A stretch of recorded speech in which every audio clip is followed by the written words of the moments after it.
What's up sa inyo mga kabayan? Nagbabalik na naman tayo dito sa ating channel, ano? At kung mapapansin ninyo ay nandito ulit ito si Bishop, no? Si Bishop Abante, ano, dito sa ginanap na hearing na naman patungkol dito kay Karen Espinosa. Ano mga kabayan, bakit kaya itong mga nagiging resource person, mga kabayan, ng mga nag-hearing diyan halos lahat ay merong anomalya, di ba? Kung mapapansin ninyo dun sa hearing kay Alice Guo sa Senate, yung bagong resource person nila, mga kabayan, pinatay ang sarili para lang makapagtago sa batas, no? Tapos siya naman ngayong resource person nila, no? Pilit na hinahanapan ng pagkakataon ni Madam Risa Ontiveros na maidawit ang pangalan ni Pangulong Duterte, mga kabayan. At ganun din ang nangyayari dito sa hearing na ginaganap ngayon dyan sa Congress, no, mga kabayan. At ang resource person naman nila dito ay si Karen Espinosa, na talaga namang napag-alaman, mga kabayan, na raisangkot daw sa ipinagbabawal na gamot, no, mga kabayan. Kaya humantong sa pagkamatay ng kanyang ama at saka ay nakulong, di ba? So, mga kabayan, pakinggan natin kung talaga nga bang si Karen Espinosa ay totoong nagsasabi ng katotohanan laban dito sa nangyari sa war on drugs, mga kabayan. Pakinggan po natin. Colonel Marcos, nag-peace sign na peace na ba kayong dalawa? Wala man ako hinanakit kay Garwin, sir. Peace man kami. Yung sa akin lang, sir, sabi lang ako kung ano yung tama at saka yung totoo, sir. Okay. Ganito, no? Bago ang ibang katanungan, I'd like to ask Mr. Espinosa, no? Nung ikaw ay sinundo ni Reto, nagtataka lang ako, mga kabayan, no? Bakit napakahinahon yata dito ni Bishop Abante, no, mga kabayan. Napakahinahon nilang magtanong dito sa Congress na to. Itong hearing na to ngayon, mga kabayan, ay sobrang haba na, no? Kanina pa ito. At halos lahat ng mga nagtanong dito na mga kongresista ay napakahinahon, mga kabayan. Baka naman dahil papabor sa gusto nilang mangyari yung ginagawa nilang hearing, kaya napakahinahon itong mga to. Wala pa ako narinig dito, mga kabayan, na i-contempt yan, di ba? Wala pa ako narinig doon sa mga kaninang dinidinig. Ano nangyari na dito, mga kabayan? Biglang parang naging maamunto pa itong mga nagtatanong dito na congressman. General Pato de la Rosa, sakay ng kanyang land cruiser, di ba? Yes po, Mr. Sabi Chair. mo sayo mo sa amin dito na ikaw ay nasa likod at napapagitaan ka ng dalawang pulis. Tama ba? Yes po, Mr. Chair. Pagkatapos niyan ay nag-usap kayong dalawa na dalawang pulis ay pinalabas nasa loob ka ng kotse, correct?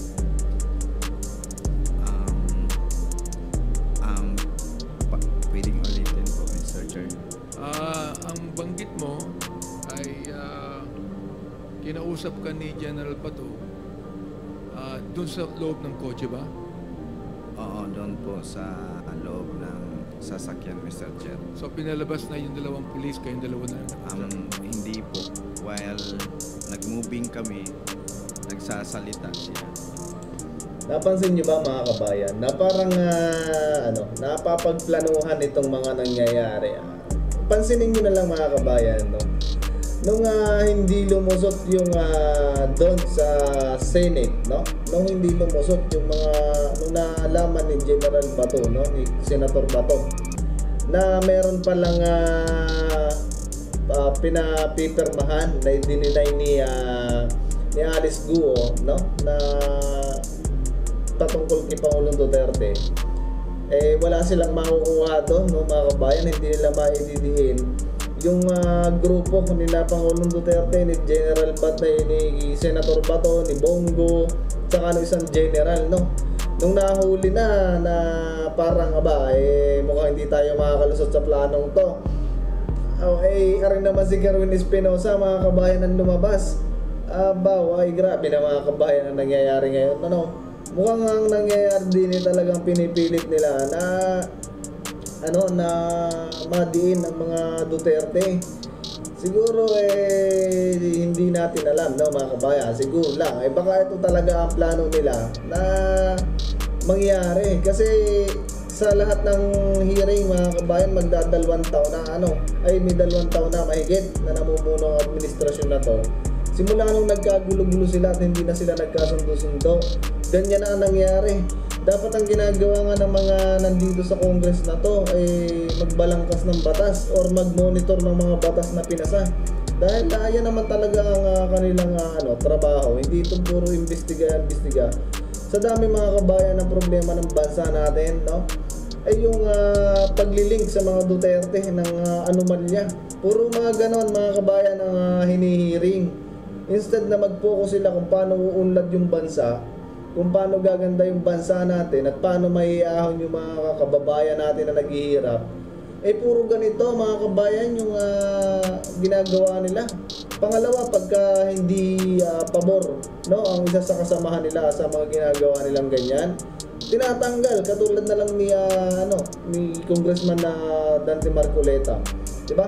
Palibasat nako-question sila doon sa mga sala nilang ginagawa. Anong ginawa nila? Lahat ng komite tinanggal si Dante Marcoleta, Congressman Dante Marcoleta, diba?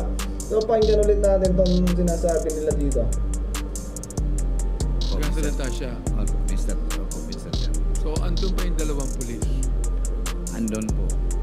Nabanggit mo rin na yung nanay mo nandun. Yung nanay na nandoon, doon po yun sa EIDG na opisina po.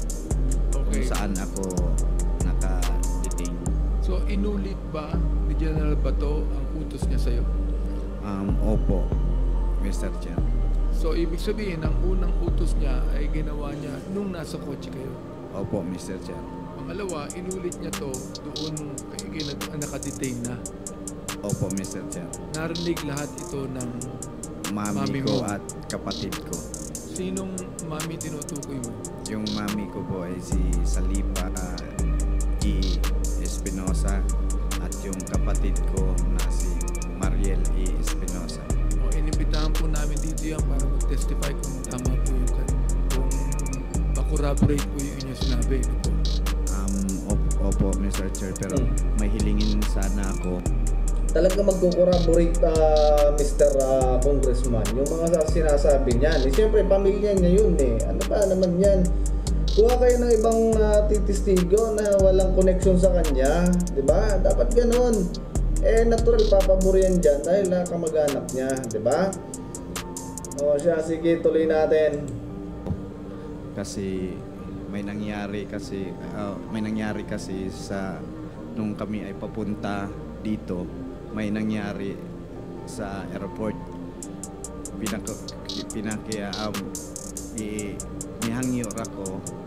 Nihangyo rako sa ako ang parente nga ubani ko ninyo sa kay na ko imbitasyon sa Congress.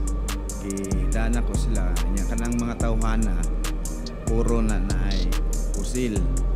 So pag abot na mo sa airport na pagdating namin sa airport, hinarang po kami yung mga kasama ko. Yung baril nila kumpleto po yun ang papel, may PTC, may LTAP at may permit to carry. At sinabi ng airport police na rebook na daw yung mga baril nila. So nagkaroon ako ng kaba kung bakit timing. Ilan yung kasama mo? 8 po. 8 kasama yung mami mo at kapatid mo.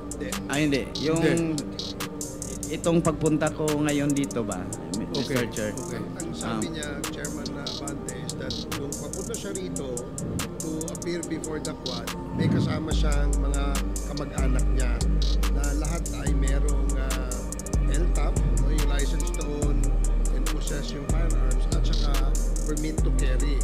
Pero may nangyari raw dun sa airport kung saan sila nag-take off. Ang sinabi yata ay na-revoke yung kanilang LTAP. LTAP ng mga armas. Pag-imbitahan po sila yung mama at kapatid ko, hilingin ko po sa Quadcom ang seguridad at security ng pamilya ko po. Mr. Chair, we can promise that, correct? Yes, yes. We can promise that. At sabi na maghiling na rin ako sa inyo kasi nasabi ko na sa Mr. Chair, pwede matanong sa PNP kung bakit nangyari na ganun na biglang hinold yung mga baril ng mga kasama ko na kumpleto naman sa dokumento. At humihingi ako sa inyo ng protection sa aking pag-uwi. Pagkatapos nitong hearing na to, sa aking pag-uwi ng seguridad na makarating ako na buhay sa bahay po namin.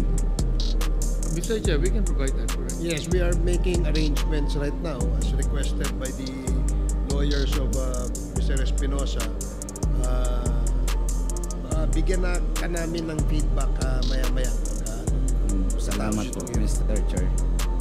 Okay, so pagkatapos niyan, you could be able to bring with you your mommy and kapatid. Yes po. Alright. Sinabi sa iyo ni General Bato de la Rosa na sinabi na aminin mo na ikaw ay drug lord, correct? Yes po. Pero hindi ka drug lord. Hindi ako po drug lord. Naging addict lang ako.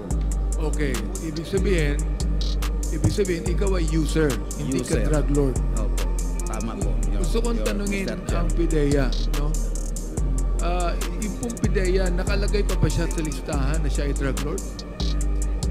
O tinanggal nyo na? He is still listed, Mr. Chairman, Your Honor. So naniniwala kayo na drug lord siya? Can I just be clarified? Can Go I ahead, just make go a ahead. clarification, Sige. Your Honor? Yes. Sige. What I was trying to explain, Your Honor, was that, of course, we know now that there were and there are 3 lists. The first list, the second list, and the third list. In the first list, the names of the father and son are already listed as drug lords. This list, this first list was not validated yet when it was first presented. However, after the August 2020 listing, can I just confirm my intent? After the August 2020 listing, which is now the third list, that list was later on starting to be validated. Kasi po may process, Your Honor. Was it amended? No. The Only names- validated. No, when it is when it is validated or when it is being analyzed, Your Honor, that list, there are 3 recommendations. 1, once a name is delisted. 2, the name is placed on suspense file. And 3, it is going to be retained. The names of the Espinosas remained in that list, although later on the father was now negated. Neutralized. No. Neutralized. Negated, I'm sorry, I Okay. don't have to use the word neutralized. So it means that Mr. Kerwin is still active in your list. Yes, Mr. Chairman. Is he being investigated? Di ba mga kabayan? Ito na mga ano natin, di ba? Ito mga nag-iimbestiga dyan mga kabayan, yung mga naglagay na yan sa watchlist. Meron mga intel naman yan siguro, di ba? May mga intel yung mga yan at may mga report, di ba? Kahit nga yung mga ordinaryong Pilipino, alam na yung mga ordinaryong Pilipino na taga ron sa kanila, alam nilang ganyan daw yan.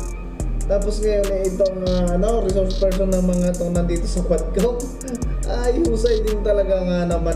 Grabe ang nangyayari ngayon. Mga nagiging testigo yung mga supply pambira. We are monitoring him. Is he under surveillance? Yes, Mr. Chair. Okay, Mr. Kerwin, narinig mo. Yes po. So anong Mr. Chair. gagawin mo ron para ma-clear yung pangalan mo sa list? Iano ko po, mag-request ako sa ating kapulisan at sa PDEA. Maglagay sila ng, kung pwede, maglagay sila ng detachment doon sa gilid ng bahay ko. At ako ang mag-provide ng pagkain po para totally ma-monitor nila talaga ako. Oh, Kung hindi lang talagang yun. may Can you not ask your lawyers to do something about that so that your name will be delisted from the PDEA list? Because he's still there. And as long as your name is still there, you'll be monitored and surveilled upon and later on be investigated. Hindi lang po yun, Mr. Chair. Pati yung buhay ko, namimiligro pa rin. Okay, let me ask the lawyer, attorney. Tama ba yung Ayos ngayon. Napakabait ngayon ni Congressman Abante, mga kabayan, no? At ayan, hanggang dito na lang natin mga kabayan, puputulin muna ang aring pansamantalang video na rin, no, mga kabayan. Kasi aring to ongoing pa rin ang live stream ng hearing, no, mga kabayan. At mapapansin nyo lang dito talaga ay pilit na nililink, no, ang mga Duterte o ang lahat ng kanyang mga kasama ng panahon na yan, no. Mapapansin niyo sa lahat ng naging hearing, ang nagiging topic ay about kay Pangulong Duterte. Pansinin ninyo, magsimula dyan sa Congress at hanggang sa Senate, kaya sa ni Ontiveros, lahat ng dinadawit nila yung mga Duterte. So tingin ko this is the plan, mga kabayan, na ipin down, no, ang mga Duterte. Eh syempre maraming proseso itong mangyayari. Ilang beses na silang nagtangka at ilang beses na rin silang nasusoplak, 'di ba? Ilang beses na rin silang hindi nagtatagumpay.